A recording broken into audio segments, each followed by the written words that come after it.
सर्दियों की ठंडी सुबह थी। 15 जनवरी 1950। स्विट्जरलैंड का आसमान बादलों से घिरा हुआ था। एयर इंडिया की फ्लाइट वॉन्सनव्यून मलाबार प्रिंसेस पेरिस से उड़ान भर चुकी थी। उसका गंतव्य था मुंबई। विमान में बैठे थे 40 से ज्यादा मुसाफिर, कुछ भारतीय, कुछ विदेशी। हर किसी की आंखों में घर लौटने की खुशी थी और दिल में एक उम्मीद, सुरक्षित पहुंचने की।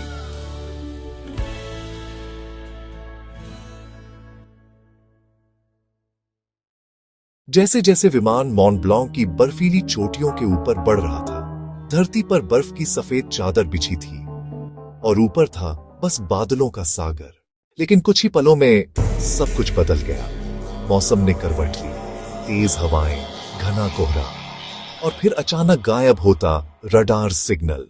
कॉकपिट से आई आखिरी आवाज, विजिबिलिटी 0, ट्राइंग टू क्लाइंब, और फिर खामोशी।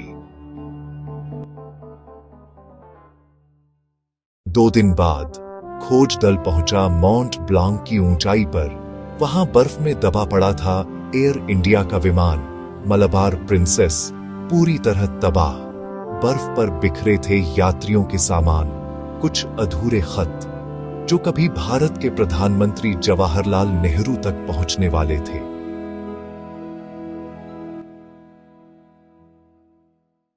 हर टुकड़े में एक कहानी थी, किसी परिवार का इंतजार, किसी बच्चे का सपना, किसी मां की दुआ।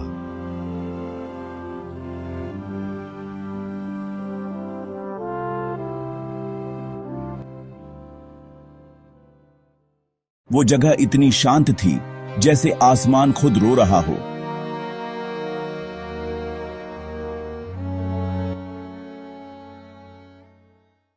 वक्त बीत गया, लेकिन मॉन्ट ब्लांक की बर्फ ने उस हादसे को अपने सीने में हमेशा के लिए कैद कर लिया।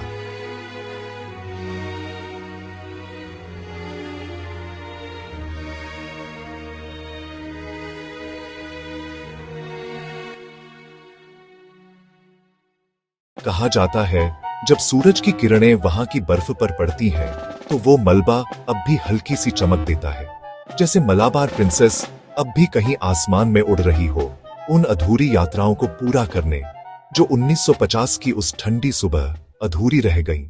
मलाबार प्रिंसेस, एक उड़ान जो आसमान में खो गई, पर यादों में हमेशा जिंदा रही।